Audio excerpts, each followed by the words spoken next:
त्याग हो जाता है।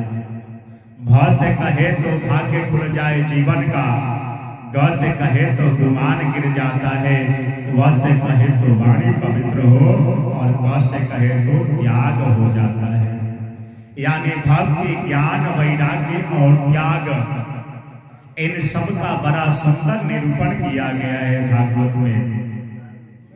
बड़ा सुंदर निरूपण किया गया है भागवत में। और भागवत कौन सुनेगा महाराज? जिस पे भगवान की अहेतु की कृपा होगी वही श्रीमद् भागवत की कथा श्रवण कर सकता है। बहुत सारे लोग ऐसे भी होंगे आपके घर में ही सोचते होंगे कि वहां क्या कथा सुनना, मैं अपने रूम में बैठे बैठे मैं कथा सुन लूंगी। लेकिन ऐसे सुनने से अपराध लगता है। आगे कथा में आएगा, भोले बाबा मैया पार्वती से स्वयं बताएंगे, आगे कथा में आएगा। भाग्योदयेन बहुजन्म समर्जितेन सत्संगमं च लभते पुरुषो यदा वै। जब जन्म जन्मांतर का शुभपूर्ण उदय होता है तब जाकर के ऐसा अवसर आता है जो आज हम लोग के जीवन में आया है महाराज भागवत सुनने का। और इसमें भी भगवान की अहेतु की कृपा है कि आज हम लोग यहाँ पे कथा श्रवण करने के लिए बैठे हैं। भगवान की कितनी कृपा है महाराज। खूब सुंदर सुसज्जित शरीर इस कर्म प्रधान पृथ्वी पर हम लोगों को भेजे हैं। और यह मानव का जीवन हमें क्यों मिलता है पता है? योग करने के लिए मिलता है। किस लिए मिलता है? तो योग करने के लिए मिलता है, भगवान की भक्ति करने के लिए मिलता है। लेकिन हम लोग करते क्या है? भोग करते हैं महाराज। हम लोग यहाँ आकर के भोग करते हैं। मेरा तो मेरा है ही, मेरे पड़ोसी का भी मेरा कैसे हो जाए। मेरा तो मेरा है ही, मेरे भाई का भी मेरा कैसे हो जाए। 10 रुपए के लाभ के चक्कर में ऐसा भी मैं देखा हूं कि लोग हजार रुपए नुकसान करा देते हैं। बोलो जय जय श्री राधे श्याम। 83,99,999 योनियों में भटकने के बाद यह मानव का तन हमें प्राप्त हुआ है महाराज। दुर्लभो मानुषो देहो देहिनां क्षणभंगुरः तत्रापि दुर्लभं मन्ये वैकुंठ प्रियदर्शनम्। यह जो योनि हमको मिला है ना, मानव योनि, 83,99,999 योनियों में भटकने के बाद यह मानव तन हमें मिला है। और मानव तन किस लिए मिलता है महाराज? योग करने के लिए मिलता है, भगवान की भक्ति करने के लिए मिलता है। लेकिन हम लोग क्या करते हैं? अपने जीवन को भोग में बिता देते हैं। और सत्य का बोध हमें कब होता है? जब हम अपने पैरों से चल नहीं सकते हैं, आंखों से देख नहीं सकते हैं, मुख से बोल नहीं सकते हैं, तब हमारे इष्ट मित्र भाई बंधु बतलाते हैं कि राम नाम सत्य है, राम नाम सत्य है, राम नाम सत्य है। काश कोई पहले बता दिया होता कि राम नाम सत्य है तो यह मानव जीवन जो है सफल हो जाता। बोलो जय जय श्री राधे श्याम। लेकिन हम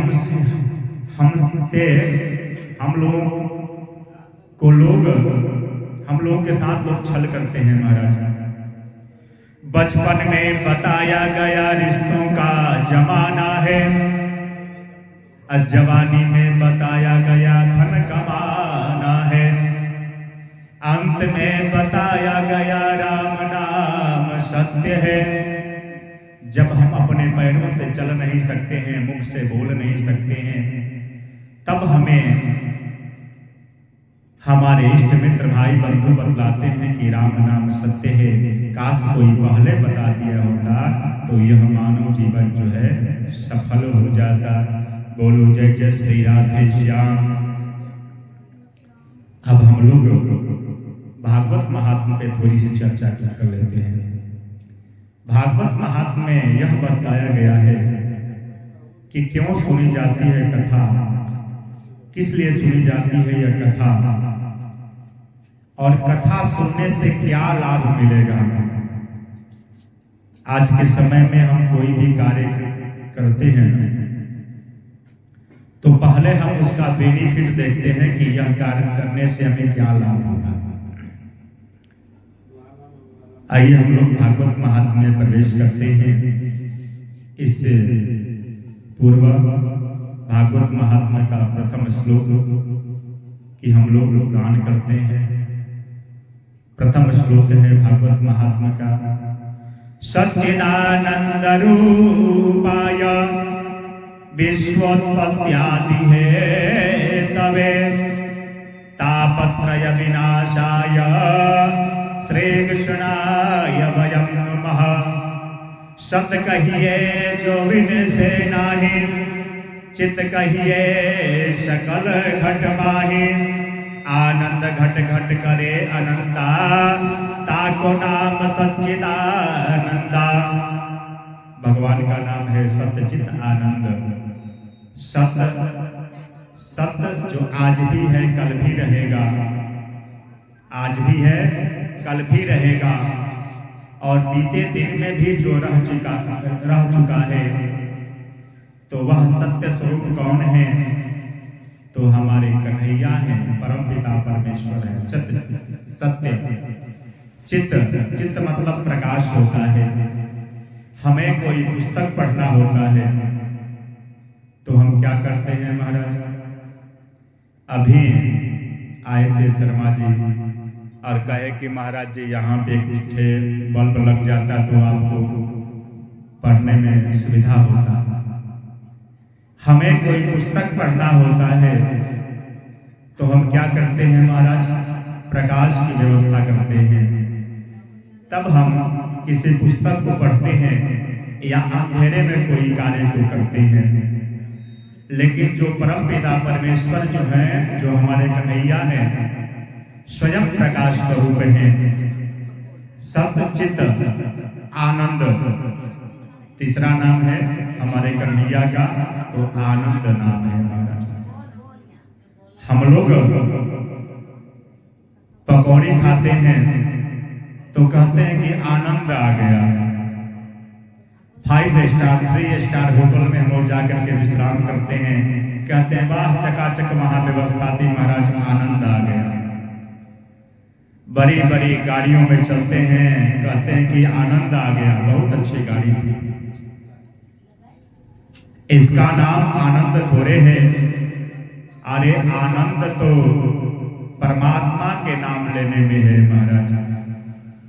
परमात्मा के नाम लेने में आनंद है। और सत्य मानिए, जिस दिन आपके हृदय में आनंद स्वरूप परमात्मा जिस दिन प्रकट हो जाएंगे ना, उस दिन आपका जीवन जो है सफल हो जाएगा। सतचित आनंद के स्वरूप परमात्मा है। तो चलिए हम मान लेते हैं कि सतचित आनंद के स्वरूप परमात्मा है, तो इसमें कौन सी बड़ी बात है? यह परमात्मा क्या करते हैं? तो कहते हैं कि विश्वोत्पत्त्यादि हेतवे, विश्व का पालन करते हैं, पोषण करते हैं और अंत में लय कर देते हैं। 3 प्रकार के ताप होते हैं, दैहिक दैविक भौतिक तापा। 3 प्रकार के ताप होते हैं दैहिक। ये तीनों प्रकार का तापों को उन्मूलन करने में कोई समर्थवान है तो हमारे परम पिता परमेश्वर हैं। इसलिए आइए हम सभी मिल करके ऐसे परम पिता परमेश्वर को, कन्हैया को हम लोग प्रणाम करते हैं। श्री कृष्णाय वयं नमः। देखिए, इस संसार में जिसको देखिए वही दुखी है। इस संसार में जिसको देखिए वही दुखी है। कोई तन दुखी, कोई मन दुखी, कोई धन बिन रहत उदास, थोड़े थोड़े सब दुखी, सुखी राम के दास। इस संसार में जिसको देखिए महाराज वही दुखी है। तो सुखी कौन है? तो राम के जो दास है ना महाराज, वही सुखी है। माया का दास सदा उदास और कृष्ण का दास बिन दास। तो हम लोगों को किसका दास बनना है? माया का या कृष्ण का? कृष्ण का। माया का दास सदा उदास और कृष्ण का दास बिन दास। अभिमान तो बहुत करते हैं एक सेठ जी, अभिमान तो बहुत करते हैं महाराज। क्यों अभिमान करते हैं पता है? एक बार मैं दिल्ली में गया, सेठ जी के यहाँ जब मैं पहुंचा तो सेठ जी मेरा स्वागत, बहुत मेरा स्वागत किए महाराज। और मेरे लिए कई प्रकार का व्यंजन आया प्रसाद पाने के लिए। और सेठ जी के लिए सूखी रोटी आया और मूंग का दाल आया। मैं पूछा, सेठ जी आपके पास तो इतना धन है, फिर भी आप यह मूंग का दाल और सूखी रोटी क्यों खा रही हैं? मेरे पास से कुछ ले लीजिए, मैं आपको दे देता हूँ अपने में से, आप भी प्रसाद पा लीजिए। सेठ जी कहते हैं, महाराज मेरा शुगर लेवल थोड़ा सा अधिक है ना, ब्लड प्रेशर मेरा थोड़ा अधिक है, थोड़ी सी नमक मिर्चा मसाला अधिक खा लेता हूँ ना, तो मेरा ब्लड प्रेशर जो है हाई हो जाता है। थोड़ी सी मैं मीठा अधिक खा लेता हूँ तो शुगर मेरा बढ़ जाता है। तो देखिए इस संसार में जिसको देखिए वही दुखी है। किसी के पास अगर सब कुछ है ना तो ऐसा भी देखने को मिलता है कि बाल बच्चे जो है ना अपने मन का करना शुरू कर देते हैं। इस संसार में जिसको देखिए वही दुखी है। लेकिन एक दूसरे को देख करके हम लोग कहते हैं कि फलना व्यक्ति सुखी है, फलना व्यक्ति सुखी है। दीन कहे धनवान सुखी, धनवान कहे सुख राजा को भारी, राजा कहे महाराजा सुखी, महाराजा कहे सुख इंद्र को भारी, इंद्र कहे चतुरानन को सुख, चतुरानन मतलब ब्रह्मा, ब्रह्मा कहे सुख विष्णु को भारी, पर तुलसीदास विचारी करी कहे, हरि भजन बिना सब जीव दुखारी। और कबीरदास जी भी कहते हैं, कबीरा सब जग निर्धना, धनवंता नहीं कोई, धनवंता सोई जानिए, जाको राम नाम धन होय।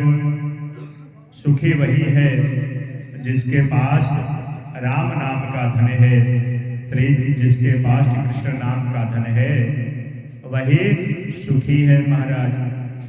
नहीं तो इस संसार में जिसको देखो वही दुखी है। बोलो जय जय श्री राधे श्याम। जैसे हम लोग इस पवित्र भूमि पर बैठे हुए हैं, ऐसे ही एक भूमि है जिसका नाम है निमिष क्षेत्र। निमिष क्षेत्र में 88,000 ऋषिगण नित्य क्रिया से निवृत्त होकर के जैसे ही संध्योपासन करने के लिए बैठते हैं, ऋषियों के मंडली में परम आदरणीय श्री सूत जी महाराज का आगमन होता है। और सूत जी मात्र 20 वर्ष के हैं और 20 वर्ष के सूत जी, 20 वर्ष की अवस्था के सूत जी हैं। और जैसे ही सूत जी ऋषियों के मंडली में पहुंचते हैं ना, तो 88,000 ऋषि गण खड़े होकर के सूत जी का अभिवादन करते हैं। सूत जी कहते हैं कि हे ऋषियों, आप लोग मेरे बाबा पर बाबा की उम्र के हैं और मैं मात्र 20 वर्ष का हूं। मुझे आप देख करके अभिवादन क्यों कर रहे हैं? मुझे शर्मिंदगी महसूस हो रही है। ऋषियों के मंडली से एक ऋषि उठते हैं और कहते हैं कि हे सूत जी महाराज, भले ही आप की उम्र 20 वर्ष की है, लेकिन जो शास्त्र कहता है उस बात को भी मानना चाहिए। तो शास्त्र क्या कहता है कि धन वृद्धा बल वृद्धा आयुर्वृद्धा तथैव च ते सर्वेपि ज्ञान वृद्धाश्च किंकिरा शिष्य किंकिरा। शास्त्र कहता है कि अगर कोई धन में श्रेष्ठ हो तो उसको श्रेष्ठ मत मानो। तो किसको श्रेष्ठ मानना चाहिए? धन वृद्धा बल वृद्धा। अगर कोई बलवान हो तो उसको भी श्रेष्ठ मत मानो। तो किसको श्रेष्ठ माने? तो शास्त्र कहता है ते सर्वे विज्ञान वृद्धाश्च, जो ज्ञान में श्रेष्ठ हो उसे ही श्रेष्ठ मानना चाहिए, ऐसा हमारा शास्त्र कहता है। इसलिए हे सूत जी महाराज, भले ही आप 20 वर्ष के हैं, लेकिन आपका स्वरूप कैसा है? ऐसा है आपका स्वरूप, अज्ञान ध्वांतवे ध्वंस कोटि सूर्य समाप्रभा सूताख्या ही कथा सारम मम कर्ण रसायनम। हे सूत जी महाराज, मनुष्य के हृदय में जो अज्ञान रूपी जो अंधकार फैला हुआ है ना, उसको मिटाने में आप करोड़ों सूर्य के समान हैं। इसलिए सूत जी महाराज, कोई ऐसी सारगर्भित कथा कहिए, कोई ऐसी सारगर्भित कथा कहिए जिसे सुन करके भगवान से प्रेम हो जाए, कन्हैया से प्रेम हो जाए। कृष्ण प्राप्ति करम शाश्वत साधनम तत्वदाधुना। ऐसे सारगर्भित कथा कहिए जिसे सुन करके भगवान से प्रीत हो जाए, प्रेम हो जाए। क्योंकि हमारा जीवन क्या है, थोड़ी सी हम लोग चर्चा करते हैं कि हमारा जीवन क्या है। सुबह सुबह हम लोग जगते हैं तो नित्य क्रिया से निवृत्त होते हैं, बाल भूख करते हैं और अपने अपने कार्यों में लग जाते हैं। शाम होता है, हम अपने अपने कार्य से वापस आते हैं, फिर कई प्रकार का पंचायत करते हैं महाराज, फिर रात्रि में भोजन करते हैं, फिर सो जाते हैं। ऐसे ही अगर हम लोगों का जीवन चलता रहा तो हम लोगों का कल्याण कैसे होगा?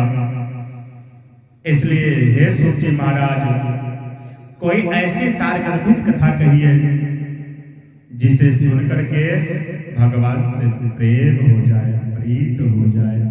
बोलो जय जय श्री राधे श्याम। आइए हम लोग थोड़ी सी भजन करते हैं, क्योंकि देख रहे हैं कि आप लोग को नींद भी आ रहा है। स्वाभाविक है महाराज। 4 तारीख विवाह था और उससे लगभग 1 महीना पहले तैयारी प्रारंभ हो जाता है। अभी बता रहे थे कल या परसों रिसेप्शन पूरा हुआ है, 7 तारीख को। 8 तारीख को हम लोग आ ही गए, 9 तारीख से शुरू हो गया। थकान तो ही गया है। थोड़ी सी हम लोग ऐसे भी कथा जब होता है तो कुंभकर्ण की पत्नी निद्रा देवी है, प्रकट हो जाती हैं कथा में व्यवधान डालने के लिए। इसलिए हम लोग काशी से चल करके आए हैं महाराज। क्या करने के लिए? राम नाम के हीरे मोती लुटाने के लिए आए हैं। और आप लोग यहाँ बैठे हुए हैं लूटने के लिए। क्योंकि संगीत के विद्वान रहते हैं तो थोड़ा सा अच्छा लगता है, तो आप लोग ही हमारा सहयोग करिए। राम नाम के हीरे मोती मैं बिखराऊं गली गली। राम नाम के हीरे मोती मैं बिखराऊं गली गली। ले लो रे कोई राम का प्यारा शोर मचाऊं गली गली। ले लो रे कोई राम का प्यारा शोर मचाऊं गली गली। बोलो राम राम राम, बोलो राम राम राम, बोलो राम राम राम, बोलो राम राम राम। राम नाम के हीरे मोती मैं बिखराऊं गली गली। ले लो रे कोई राम का प्यारा शोर मचाऊं गली गली। बोलो राम राम राम, बोलो राम राम राम, बोलो श्याम श्याम श्याम, बोलो श्याम श्याम श्याम। माया के दीवानों सुन लो, एक दिन ऐसा आएगा। माया के दीवानों सुन लो, एक दिन ऐसा आएगा। धन दौलत और माल खजाना यहीं पर रह जाएगा। धन दौलत और माल खजाना यहीं पर रह जाएगा। सुंदर काया माटी होगी, सुंदर काया माटी होगी। चर्चा होगी गली गली। ले लो रे कोई राम का प्यारा शोर मचाऊं गली गली। बोलो राम राम राम, बोलो श्याम श्याम श्याम, बोलो राम राम राम। जिन जिन ने यह मोती लूटे वो तो माला माल हुए। जिन जिन ने यह मोती लूटे वो तो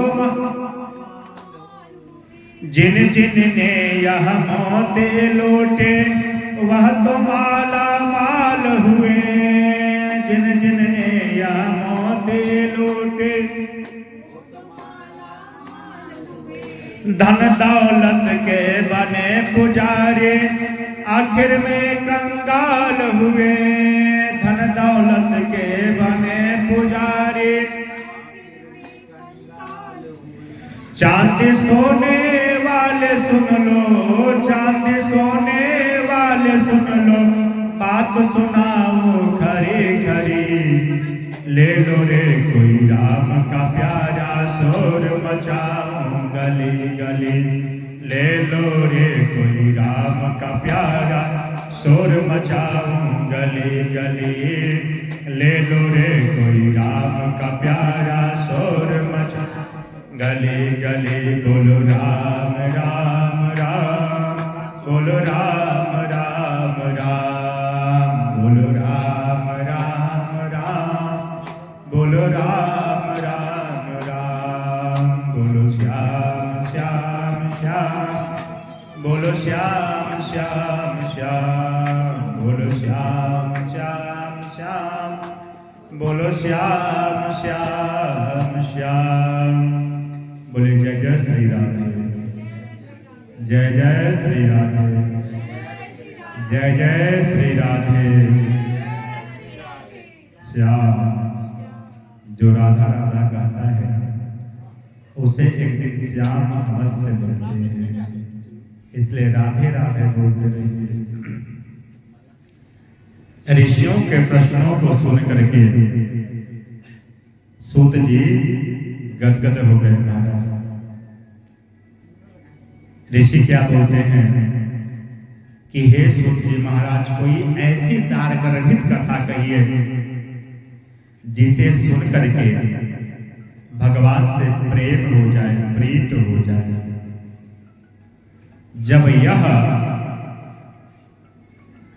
जब इस प्रकार की बातें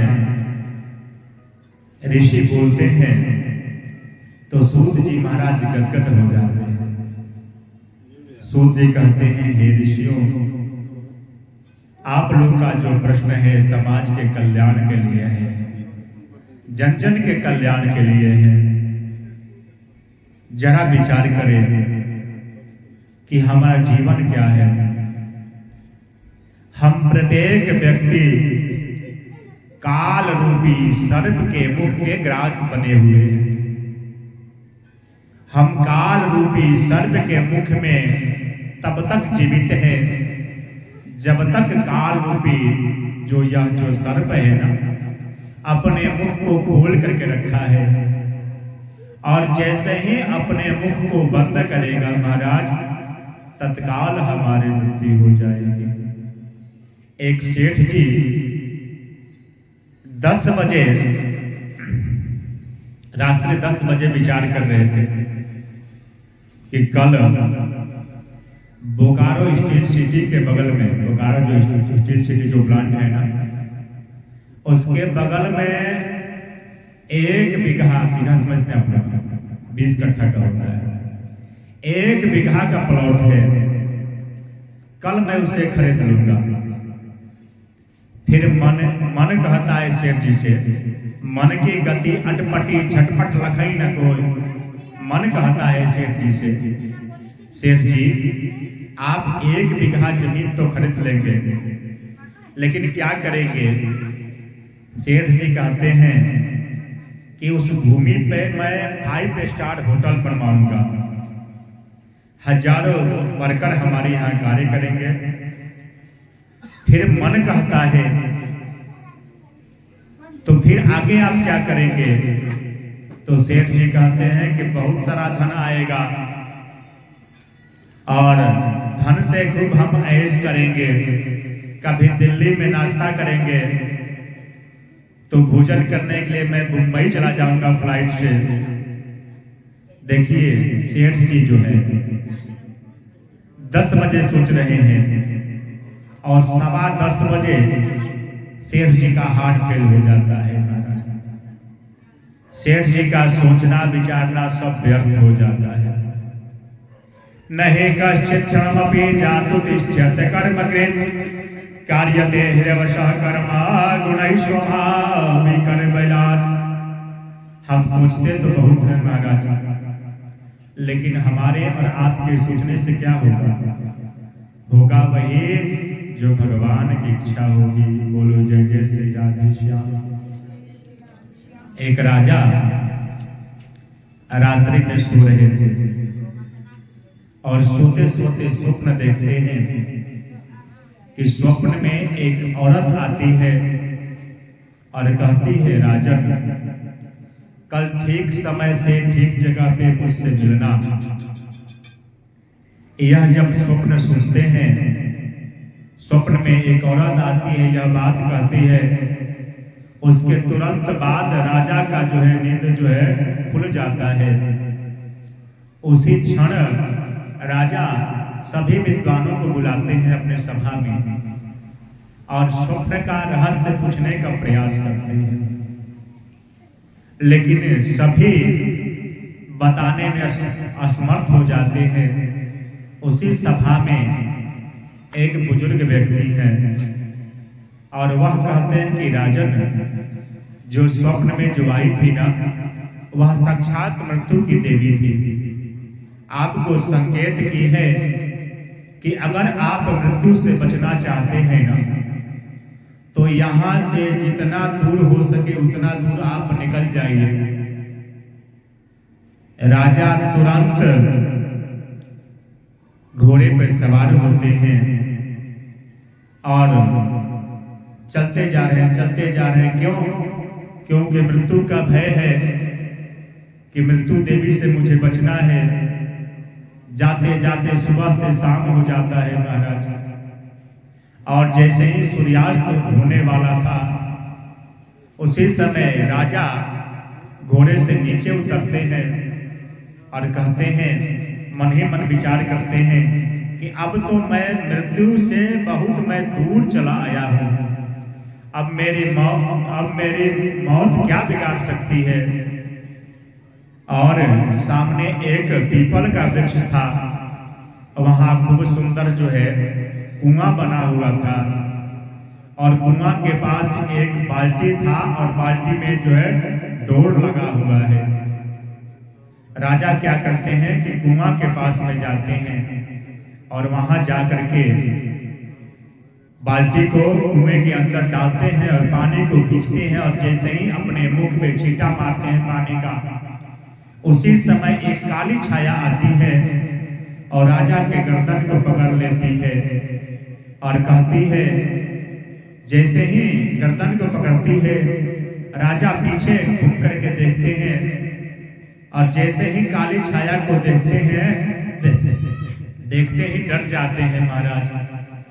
पूछते हैं कि आप कौन हो। वह काली छाया कहती है कि राजन, मैं स्वप्न में तुमसे कही थी कि कल ठीक समय से ठीक जगह पे मुझसे मिलना। मैं तो सोच रही थी कि आप ठीक समय पे ठीक जगह से कैसे मिलोगे। तुमने सब कार्य समय से किए, इसलिए तुम अब मृत्यु को स्वीकार करो।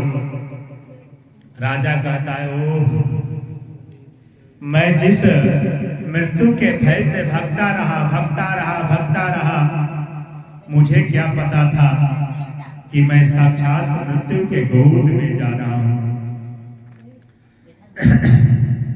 वैसे ही प्रत्येक क्षण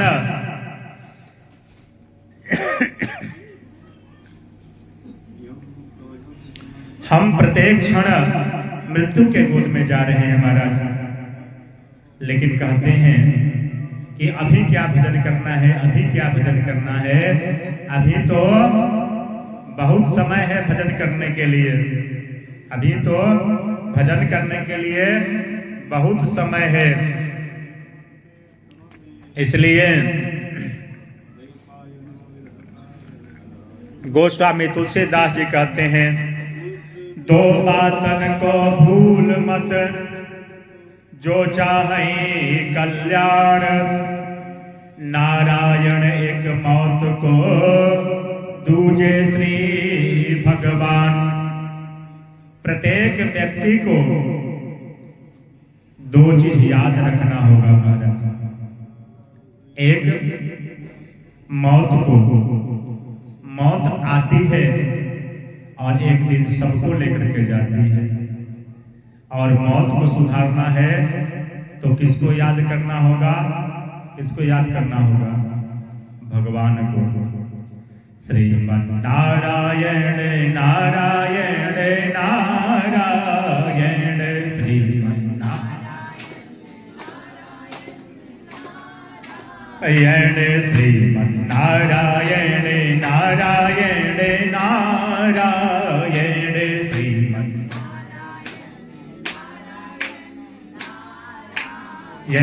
श्रीमन नारायण नारायण नारायण, श्रीमन नारायण। हम में नारायण, हम में नारायण, हम में तुम में नारायण, तुम में सब में नारायण नारायण नारायण, सब में नारायण नारायण, सब में नारायण नारायण नारायण, सब में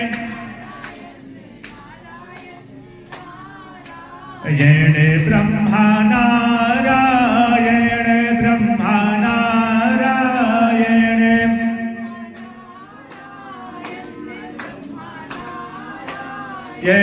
विष्णु नारायण विष्णु नारायण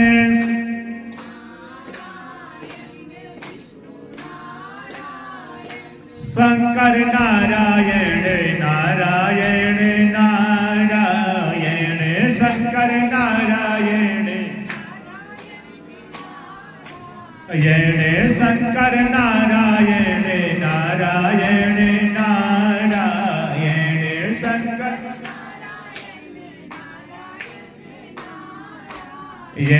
गंगा नारायण गंगा नारायण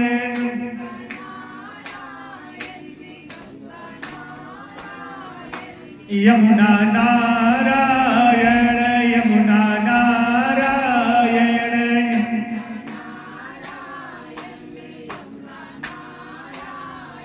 सरस्वती नारायण नारायण नारायण सरस्वती नारायण नारायण ब्रह्मा नारायण ब्रह्मा नारायण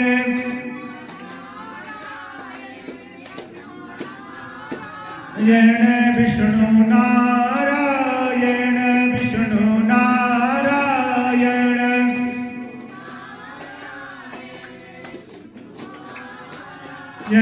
शंकर नारायण नारायण नारायण शंकर नारायण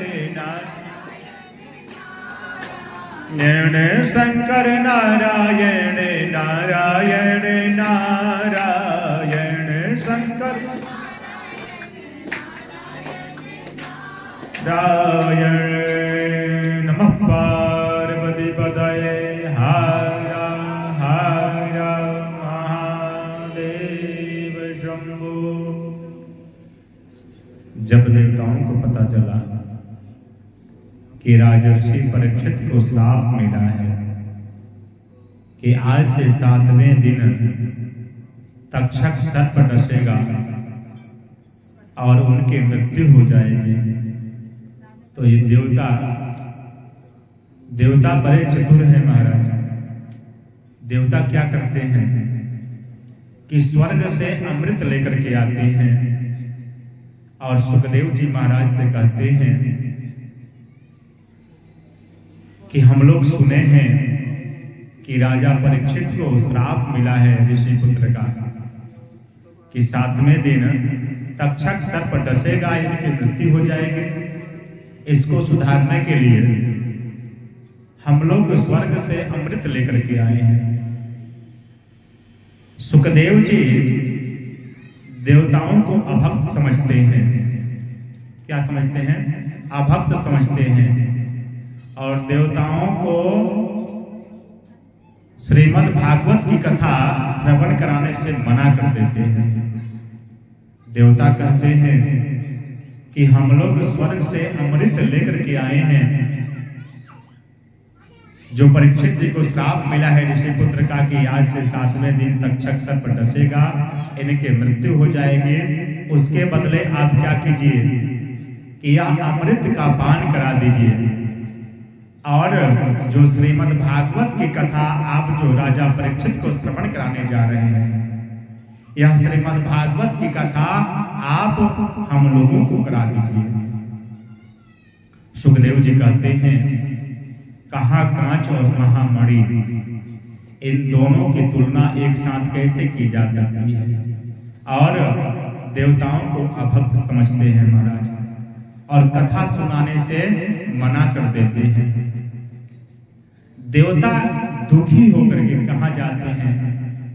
ब्रह्मा जी के पास में जाते हैं। एवं विनिमये जाते सुधारा क्या प्रपीयता प्रपश्यामो वयं सर्वे श्रीमद्भागवतामृतम्। मना कर देते हैं सारे देवता ब्रह्मा जी के पास में जाते हैं ब्रह्मलोक में और सारे देवता कहते हैं कि हम लोग सुखदेव जी के पास में गए हुए थे और हम लोगों को पता चला कि राजर्षि परीक्षित को श्राप मिला है ऋषि पुत्र का। कि आज से 7वें दिन तक्षक सर्प डसेगा, उनकी मृत्यु हो जाएगी। राजा परीक्षित के मृत्यु को सुधारने के लिए हम लोग अमृत लेकर गए थे और उसके बदले में हम लोग सुखदेव जी से प्रार्थना किए कि हे सुखदेव जी महाराज, आप श्रीमद् भागवत की कथा हम लोगों को श्रवण करा दीजिए। सुखदेव जी मना कर दिए। आखिर यह क्या है श्रीमद् भागवत? आखिर यह श्रीमद् भागवत क्या है? तो ब्रह्मा जी क्या करते हैं, ब्रह्मलोक में एक तराजू मंगवाते हैं महाराज, और एक पलड़े पर सारे धर्मशास्त्रों को रखते हैं और दूसरे पलड़े पर श्रीमद् भागवत सदग्रंथ को रखते हैं। देखते क्या है कि यह जो श्रीमद् भागवत का जो श्रीमद् भागवत जो सदग्रंथ है ना, इसका पलड़ा नीचे हो जाता है और सारे जितने भी धर्म ग्रंथ हैं सभी का पलड़ा ऊपर हो जाता है।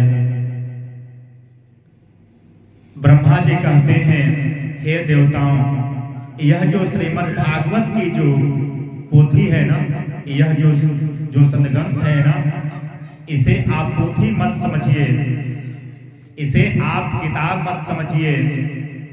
यह श्रीमद् भागवत की जो कथा है, श्रीमद् भागवताख्योऽयं प्रत्यक्षः कृष्ण एव हि। यह जो श्रीमद् भागवत की जो पोथी जो है, जो सदग्रंथ है, यह साक्षात कृष्ण स्वरूप है, इसलिए मना कर दिए। अब सारे जितने ऋषि हैं, सारे ऋषि और सारे देवता मिलकर के ब्रह्मा जी से निवेदन करते हैं कि साधना करने के लिए कोई सुंदर स्थान चाहिए, इसलिए कोई अच्छा कोई स्थान बताइए जहां पे जाकर के साधना किया जाए।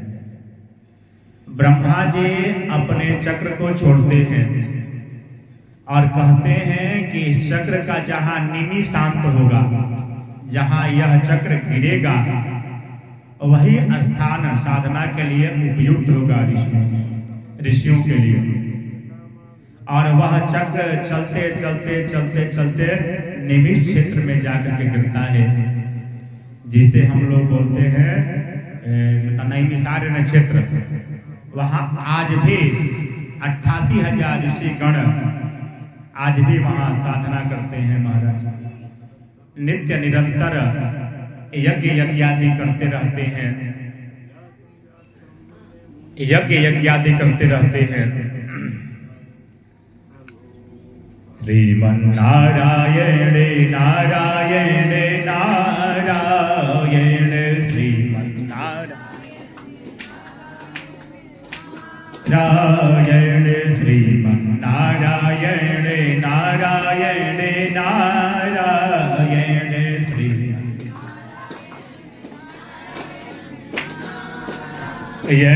श्रीमन्नारायण नारायण नारायण श्रीमन्नारायण।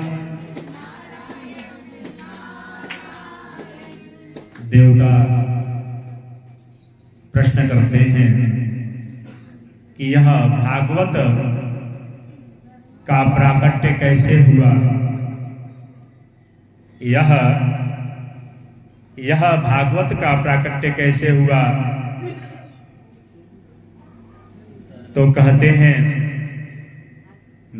नारायण भगवान जो विष्णु हैं, इनके पास चतुश्लोकी भागवत है और चतुश्लोकी भागवत ब्रह्मा जी को दिए और ब्रह्मा जी अपने पुत्र को दिए, जो हर समय करते रहते हैं श्रीमन्नारायण नारायण नारायण नारायण श्रीमन्नारायण नारायण नारायण। देवर्षि को दिए महाराज, और देवर्षि जी सर्वत्र घूमते रहते हैं। तो अब ऋषियों के मंडली से एक ऋषि उठ करके पूछते हैं कि जो ब्रह्मा जी के जो पुत्र हैं, मानस पुत्र जो है, ये तो हर जगह घूमते रहते हैं, फिर यह भागवत जन में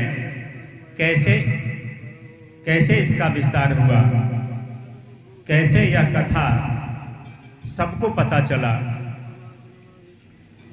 तो कहते हैं कि ब्रह्मा जी के 4 पुत्र हुए और 4 पुत्र हुए जिन्हें सनत कुमार कहा जाता है।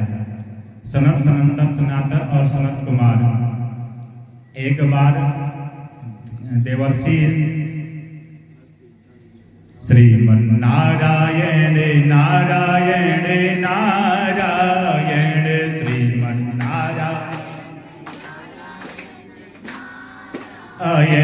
श्रीमन्नारायण नारायण नारायण श्रीमन्नारायण। भगवान का स्मरण करते हुए जा रहे थे महाराज। तो देखते क्या है सनत कुमार कि नारद जी जो है दुखी हैं।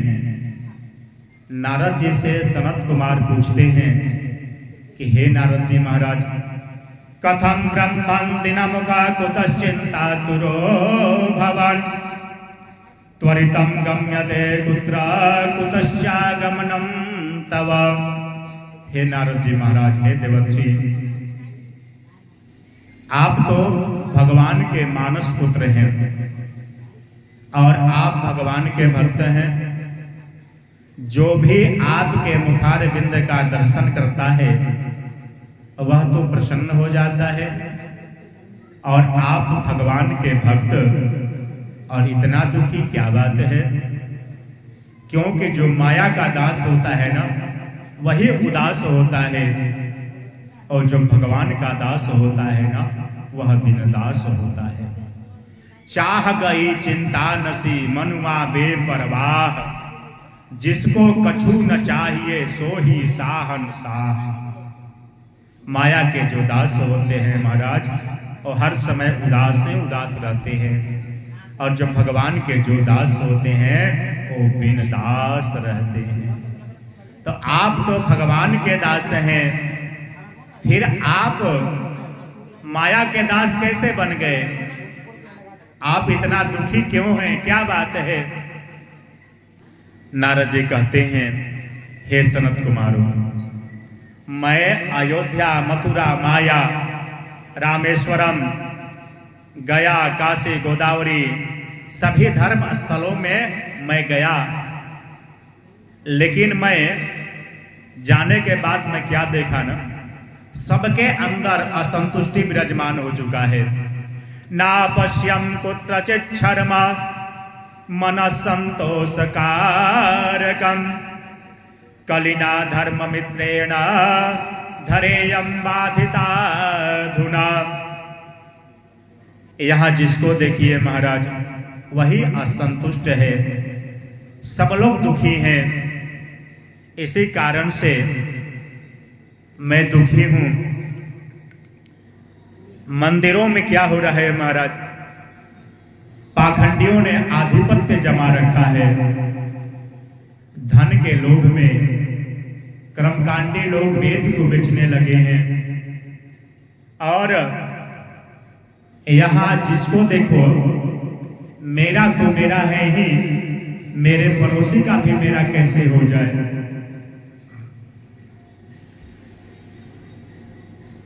सत्य तो यह है कि चाहे आप जितना मेरा मेरा कर लो, लेकिन आपका कुछ भी नहीं है। क्यों करता गुमान देह जल जाएगा, क्यों करता गुमान देह जल जाएगा, वह आज जा रहा है तू कल जाएगा। तेरी गुजरी जवानी हवा की तरह, तू जहर पी रहा है दवा की तरह। जब आए बुढ़ापा तू पछताएगा, वह आज जा रहा है तू कल जाएगा। क्यों करता है मेरा मेरा, ये तो तेरा माकाम नहीं, और झूठे जग में फंसा हुआ है तू सच्चाई निशान में। धन दौलत के बने पुजारी आखिर में कंगाल हुए, और राम नाम के हीरे मोती लूटे, वो तो माला माल हुए। बोलो जय जय श्री राधे श्याम। लेकिन यहाँ क्या हो रहा है महाराज? नारद जी दुखी हैं। नारद जी कहते हैं कि आज दिन भर में लोग 100 गलती करते हैं और बहुत सुगमता के साथ में कह देते हैं कि भगवान की इच्छा जैसा होना था वैसा हो गया, इसमें मेरा क्या दोष। लेकिन वहीं पे कोई एक अच्छा कार्य करते हैं ना, तो सबसे बताते हैं कि मैंने यह अच्छा काम किया है, मैंने यह अच्छा काम किया है। लगता है कि सत हरिश्चंद्र के बाद इन्हीं का नंबर है। सत हरिश्चंद्र के बाद इन्हीं का नंबर है। एक विदेशी व्यक्ति भारत की महिमा सुन करके इस भारतवर्ष में आया। और भारत क्या है महाराज? भारत संतों की भूमि है, भगवान की भूमि है। और यहाँ पे यही एक ऐसा देश है जहां औरतों का सम्मान होता है महाराज।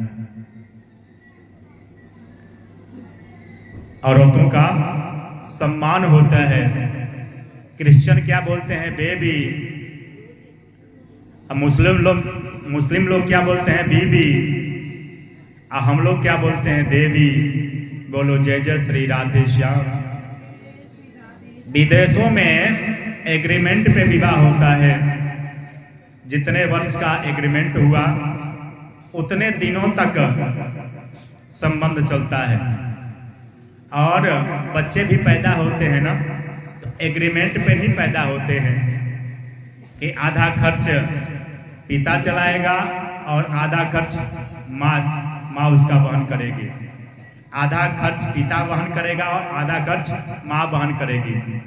तो एग्रीमेंट पे ही बच्चे भी पैदा होते हैं। और क्या होता है महाराज? बच्चे थोड़े बड़े होते हैं ना, तो उन्हें बोर्डिंग स्कूल में भेज दिया जाता है। और साल में एक बार मदर डे आता है, जिसपे बच्चे जो है अपने मम्मी के लिए कुछ ना कुछ गिफ्ट लेकर के आते हैं और कहते हैं मम्मी हैप्पी मदर डे। और साल में एक दिन फादर डे आता है महाराज। और पापा से कहते हैं पापा हैप्पी फादर डे। लेकिन हम लोगों के लिए महाराज प्रतिदिन मदर डे है और प्रतिदिन फादर डे है। और हमारे बच्चे भी क्या कर रहे हैं महाराज? हाँ, विदेश का जो कल्चर है ना उसको अपना रहे हैं और मना रहे हैं मदर डे और फादर डे। लेकिन सत्य यह है कि ये हमारी कल्चर थोड़े है। अरे हमारे यहाँ तो प्रत्येक दिन मदर डे है और फादर डे है महाराज। बोलो जय जय श्री राधे श्याम। हमारे यहाँ यह हर समय लोगों के दिमाग में रहता है कि माता पिताजी हमारे हैं, बुजुर्ग हो गए हैं, इनकी सेवा करना है। लेकिन विदेशों में क्या होता है महाराज? माता पिता बुजुर्ग हो गए तो क्या डाल दिया जाता है? वृद्धाश्रम में डाल दिया जाता है। और यही कल्चर हम लोग भी अपना रहे हैं। क्या देखा देखी अपना रहे हैं। तो ये सही है या गलत है? बच्चा जब छोटा होता है ना, बच्चा जब छोटा होता है तो एक वो समय होता है जब पिता और माता अपने बच्चे को लेकर के गोदी में घूमते हैं महाराज, घूमते हैं ना। एक ऐसा भी समय आता है जब हमारे बच्चे बड़े हो जाते हैं, तब बच्चों का क्या कर्तव्य बनता है कि माता पिता जब बुजुर्ग हो जाएं तो उनको भी सेवा करने की आवश्यकता है। उनको भी गोद में लेकर के चलने की आवश्यकता है। आजकल मैं देखता भी हूँ महाराज, जहाँ संस्कार है ना, और संस्कार कहाँ से मिलेगा, तो कथा से ही मिलेगा महाराज। बहुत सारा संस्कार जो है कथा से मिल जाता है। और पति पत्नी में अगर प्रेम भी कैसे प्रेम करना चाहिए, ये भी कथा से ही मिलता है। और झगड़ा भी करना हो तो कैसे झगड़ा करना चाहिए, भी कथा के माध्यम से मिलता है। बोलो जय जय श्री राधे श्याम। अच्छा, हमारे यहाँ के एक सबसे बड़ा कल्चर पता है क्या है? पत्नियां अगर पतिदेव शांत हैं तब भी उनको थोड़ा सा अटपटा लगता है, और पतिदेव थोड़े से गुस्सा करते हैं तब भी अच्छा नहीं लगता है। महाराज जी, मेरे पतिदेव तो बहुत गुस्सा करते हैं, कोई ऐसा उपाय कर दीजिए कि पतिदेव हमारे बस में हो जाए। एक दिन पति पत्नी में थोड़ी सी तू में होता है। पत्नी थोड़ी सी कड़क मिजाज की थी और बोलते बोलते बोल गई जानवर कहीं का। पति बेचारा चुप रह गया और चला गया, बिना भोजन किए ही चला गया, ऑफिस चला गया। अब बेचारी दिन भर बैठ करके सोच रही है कि अरे मैं अपने पति को गाली दे दी, कितना बड़ा अपराध हमसे हो गया। लेकिन बताइए, उनको कुछ ना कुछ बोलना चाहिए, प्रति उत्तर में कुछ ना कुछ देना चाहिए, लेकिन बिना कुछ बोले चले गए। दिन भर सोचती रही बेचारे। पतिदेव आते हैं थक करके, जैसे ही अंदर प्रवेश करते हैं बैग ले लेती है, उनके जूता को खोलती है, पानी लेकर के आती है, चाय लेकर के आती है और कहती है कि हमसे बहुत बड़ा अपराध हो गया। पतिदेव पूछते हैं कैसा अपराध? तो आज मैंने आपको जानवर बोल दिया ना। तो पतिदेव कहते हैं अरे तुम मुझे ठीक तो बोली हो, अच्छा ये बताओ कि तुम मेरी क्या हो? जान हो ना। अब मैं क्या हूं? तुम्हारा वर हूं ना। तो तुम ठीक है तो बोली हो जानवर, कौन सा गलत बोली हो? बोलो जय जय श्री राधे श्याम। एक व्यक्ति भारतवर्ष की महिमा सुन करके इस भारतवर्ष में आया, और जब भारतवर्ष में आया तो देखता क्या है कि बड़ी बिल्डिंग बनी हुई है महाराज। वह विदेशी व्यक्ति पूछता है कि यह महल किसका है? लोगों ने बताया कि यह त्यागी बाबा का बिल्डिंग है। वह विदेशी व्यक्ति कहता है नाम त्यागी बाबा और इतना बड़ा बिल्डिंग।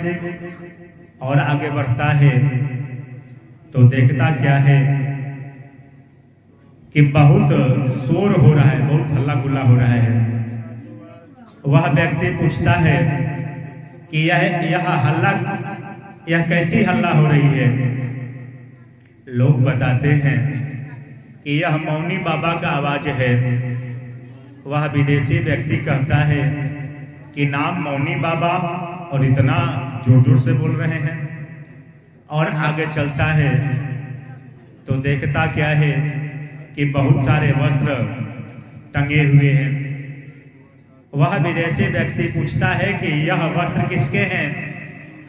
लोग बताते हैं कि यह जो वस्त्र है वह नागा बाबा के वस्त्र हैं। कहता है कि नाम नागा बाबा और इतने सारे वस्त्र। और आगे बढ़ता है तो देखता है कि बहुत सारे बच्चे खेल रहे हैं। तो पूछता है कि यह बच्चे किसके हैं? लोग कहते हैं कि यह ब्रह्मचारी जी के बच्चे हैं। लो कर लो बात महाराज, नाम ब्रह्मचारी जी और इतने सारे बच्चे, इतने सारे बच्चे।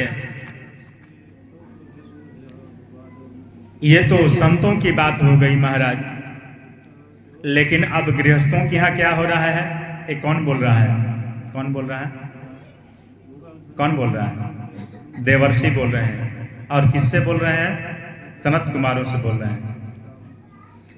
कहते हैं तरुणे प्रभुता गेह श्लाको बुद्धिदायकः कन्या विकरणो लोभात् दंपतीनां च कल्कनम् और तो और महाराज ये तो संतों की बात हो गई, लेकिन जब मैं गृहस्थों के यहाँ गया न तो मैं क्या देखा, तरुणे प्रभुता के पहले किसके चलते चलती थी महाराज, तो माता पिता की, सास ससुर के चलते चलती थी। और आज किसके चलते चल रही है, तरुणी प्रभुता के है, यानी बहुओं के चलते चल रही है। घर में किसके चलते चल रही है, तो बहुओं के चलते चल रही है। और श्लाघो बुद्धिदायक, और सलाह लेने के लिए किसको बुलाया जाता है, ससुराल से साले साहब को बुलाया जाता है। ससुराल से साले साहब को बुलाया जाता है। कन्या विकरणो लोभात, और आजकल कन्याओं का क्रय विक्रय हो रहा है महाराज, क्रय विक्रय हो रहा है। मेरा बेटा इंजीनियर हो गया, इतना खर्च हो गया, अब मैं 10 लाख लूंगा तभी अपने बेटे का विवाह करूंगा। बोलो जय जय श्री राधे श्याम। कन्या विकरणो लोभात दंपति नाम चकल कनम, और दाम्पत्य जीवन में महाराज अनायास कलह हो रहा है, अनायास कलह हो रहा है। और हमारे यहाँ श्रीधाम वृंदावन में एक कहावत है कि दीवार बिगाड़े आरू और घर बिगाड़े सारू। अगर घर को बर्बाद करना है ना, घर को अगर बर्बाद करना है तो घर में साले का प्रवेश करा दीजिए। बोलो जय जय श्री राधे श्याम। इसके प्रत्यक्ष प्रमाण है कौरव मामा शकुनी, कौरव मामा शकुनी के बातों में आकर के महाराज कौरव के 100 पुत्र मारे गए, कौरव के 100 पुत्र मारे गए। बोलो जय जय श्री राधे श्याम। श्री राम जय जय राम, श्री राम जय जय राम, श्री राम जय जय राम, श्री राम जय जय राम, श्री राम जय जय राम, श्री राम जय जय राम।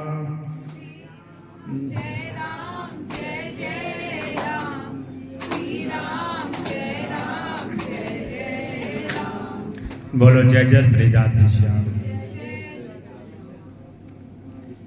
और एक बात मैं बताऊंगा आपसे,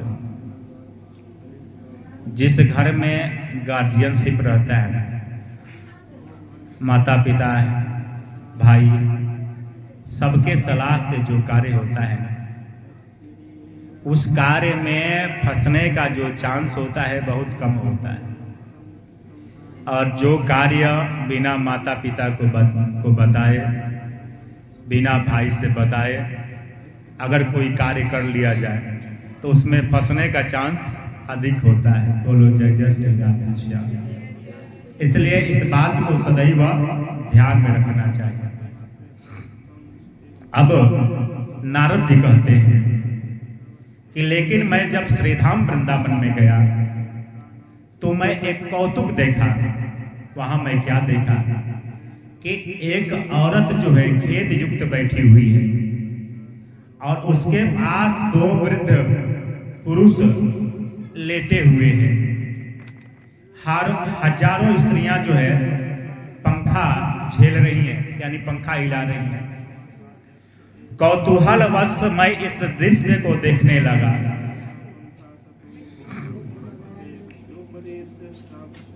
मैंने पूछा कि आप कौन हैं? उस औरत से मैंने पूछा कि आप कौन हैं? वह औरत कहती है, अहम भक्तिरते ख्याता इमौ में तनयौ मदौ ज्ञान वैराग्य नामानौ काल योगे नजर जरौ मेरा नाम भक्ति देवी है। और यह जो दो वृद्ध पुरुष लेटे हुए हैं मेरे पास ना, यह मेरे पुत्र ज्ञान और वैराग्य हैं। और जो स्त्रियों को जो आप देख रहे हैं जो पंखा हिला रही हैं, यह गंगा यमुना सरस्वती सारी नदियां हैं। इनके द्वारा सेवित होने पर भी मेरे जो पुत्र हैं वृद्धावस्था को प्राप्त हो चुके हैं। इसी कारण से मैं दुखी हूं। भक्ति देवी कहती हैं, उत्पन्ना द्रविणे साहम वृद्धि कर्नाटके गता क्वचित क्वचिन महाराष्ट्रे गुर्जरे जीर्णताम गता। मेरी उत्पत्ति जो हुई ना वह द्रविड़ देश में हुई। कर्नाटक में मैं बड़ी हुई, लेकिन गुजरात में आते आते वहां के पाखंडियों के द्वारा मेरे अंग छिन्न भिन्न हो गए। मेरे अंग छिन्न भिन्न हो गए। मैं वृद्धावस्था को प्राप्त हो गई। मेरे पुत्र ज्ञान और वैराग्य भी वृद्धावस्था को प्राप्त हो गए। लेकिन जब मैं श्रीधाम वृंदावन में आई, मैं तो यहाँ पे तरु हो गई, मैं जवान हो गई। लेकिन मेरे जो पुत्र हैं ना ज्ञान वैराग्य, आज भी वृद्धावस्था को प्राप्त हुए हैं। अब जरा बताइए, अगर किसी का पुत्र वृद्धा हो जाए और माँ जवान हो जाए, और कभी भी अगर पुत्रों पे कोई संकट आता है ना, तो सबसे अधिक कष्ट किसको होता है? तो माँ को होता है महाराज। इसी कारण से मैं दुखी हूं। लेकिन मैं आपको पहचान गई। भक्ति देवी कहती हैं, मैं आपको पहचान गई। आप देवर्षि हैं। जयति जगति माया यस्य कायाधवस्ते वचन रचन में कम केवलम चकलैया ध्रुव पदमपि जातो यत्कृपातो ध्रुवोऽयं सकल कुशल पात्रम ब्रह्मपुत्रम नतास्मि। आप ब्रह्मा जी के पुत्र हैं। अरे आपके वचन मात्र से कयाधु के पुत्र ध्रुव जी को ध्रुवलोक मिल गया। आपके भक्ति के प्रभाव से जो प्रहलाद जी थे उन्हें भगवान से साक्षात्कार हो गया। इसलिए मैं आपको प्रणाम करती हूँ। आपकी जय हो, आपकी जय हो, आपकी जय हो। यह कौन बोल रहा है महाराज? तो भक्ति देवी बोल रही है। किसको बोल रही हैं? तो देवर्षि को बोल रही है। नारद जी कहते हैं कि हे देवी, आप चिंता मत करो। वृथा खेदयसे बाले अहो चिंता तुरा कथम श्री कृष्ण चरणाम्भोजम स्मर दुखम गमेष्यति। हे देवी, आपके चलते तो भगवान नीचों के घर भी आ जाते हैं। आपके चलते तो भगवान नीचों के घर भी आ जाते हैं और प्रसाद भी पाते हैं। आप तो भक्ति देवी हो, आप चिंता मत करो। आपके दुख को दूर करने का मैं प्रयास करता हूं। और नारद जी क्या करते हैं महाराज? नारद जी वेद वेदांत का पाठ करते हैं। गीता पाठेर मुहुर मुहुर, गीता जी का बार बार पाठ करते हैं। और गीता जी के पाठ के प्रभाव से कुछ क्षण के लिए ज्ञान वैराग्य का मूर्छा तो दूर होता है महाराज। उठ करके बैठते हैं और फिर जमाई लेकर के सो जाते हैं। अब महाराज नारद जी चिंतित हो गए। अब मैं क्या करूं? नारद जी चिंतित हो गए। अब मैं क्या करूं? और नारद जी कहते हैं अब आप ही लोग बताइए कि मुझे क्या करना चाहिए। सनत कुमार कहते हैं हे देवर्षि नारद जी महाराज, आप एक काम करो, आप सत्कर्म करो।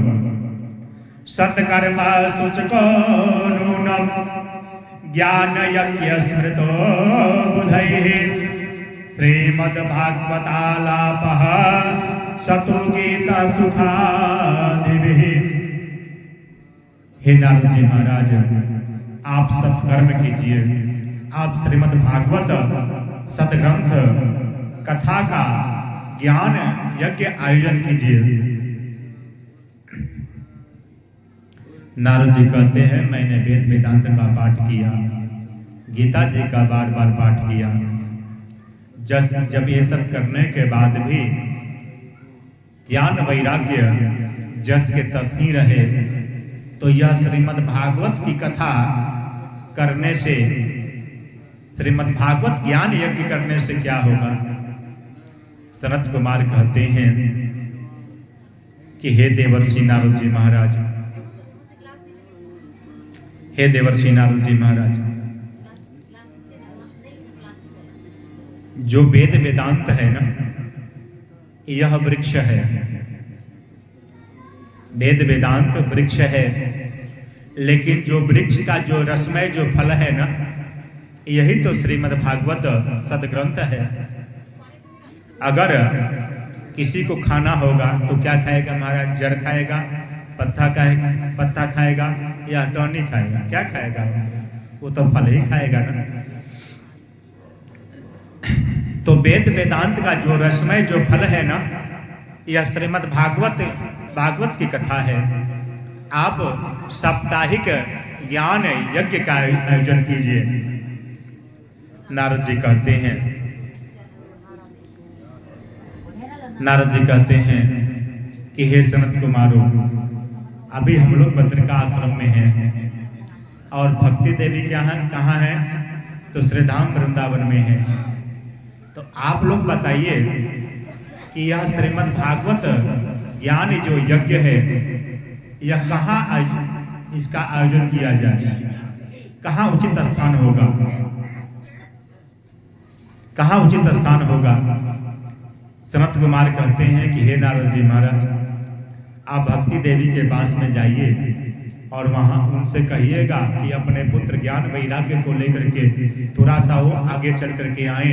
थोड़ा सा हम लोग आगे चलते हैं, बीच में हरिद्वार है महाराज, और हरिद्वार में ही गंगा जी के तट पे एक आनंद तट है, वहीं पे आप श्रीमद् भागवत कथा का आयोजन कीजिए।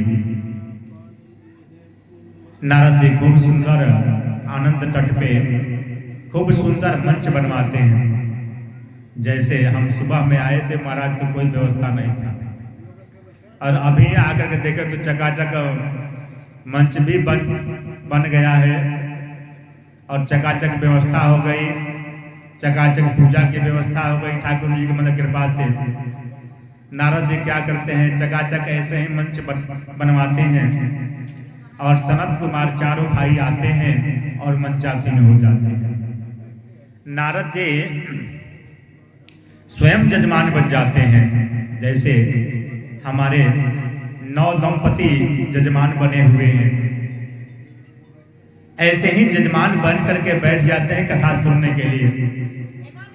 और 3 आसन और लगाते हैं, किसके किसके लिए? भक्ति देवी, ज्ञान और वैराग्य के लिए। और कहते हैं कि आप लोग आकर के श्रीमद् भागवत की कथा श्रवण कीजिए, आप लोग भी जजमान बन जाइए। और सनत कुमार चारों भाई श्रीमद् भागवत की कथा श्रवण करा रहे हैं। जैसे हम आप लोगों को श्रवण करा रहे हैं ना, वैसे ही चारों भाई जो है श्रीमद् भागवत की कथा श्रवण करा रहे हैं। और जैसे ही कथा का विराम होता है 7वें दिन ना, तो भक्ति देवी का जो दुख है ना, वह दूर हो जाता है। भक्ति सुतौ तौ तरुणौ गृहीत्वा प्रेमैक रूपा सहसा विरासित श्री कृष्ण गोविंद हरे मुरारे नाथेति नामानि मुहुर्वदन्ते।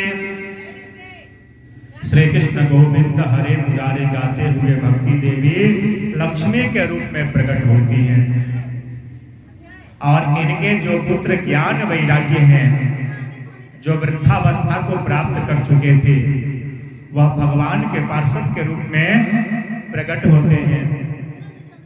यहाँ जितने श्रोता बैठे हुए हैं ना, जो कथा श्रवण कर रहे हैं, सभी आश्चर्यचकित हो जाते हैं और सब कहते हैं कि क्या यहाँ पे लक्ष्मी देवी आ गई, भगवान के पार्षद आ गए। और तुरंत भक्ति देवी ज्ञान वैराग्य सनत कुमारों को प्रणाम करते हैं। भक्ति देवी प्रणाम करती हैं और ज्ञान वैराग्य भी प्रणाम करते हैं। और नारद जी से भक्ति देवी कहती हैं, नारद जी आप धन्य हैं, आपके चलते हमारे पुत्रों का बुढ़ापा समाप्त हुआ, मेरा दुख दूर हुआ, आप धन्य हैं। लेकिन हे सनत कुमारों, अब मैं क्या करूं, अब मैं कहां जाऊं, मुझे कोई स्थान बताइए।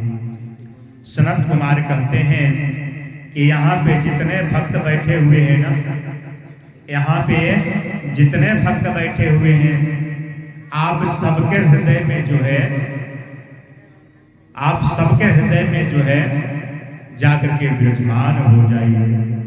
और भक्ति देवी अपने पुत्र ज्ञान वैराग्य के साथ सभी भक्तों के हृदय में प्रवेश कर जाती हैं। बोलो जय जय श्री राधे श्याम। हम लोग आज जो है मंगलमय आरती करते हैं और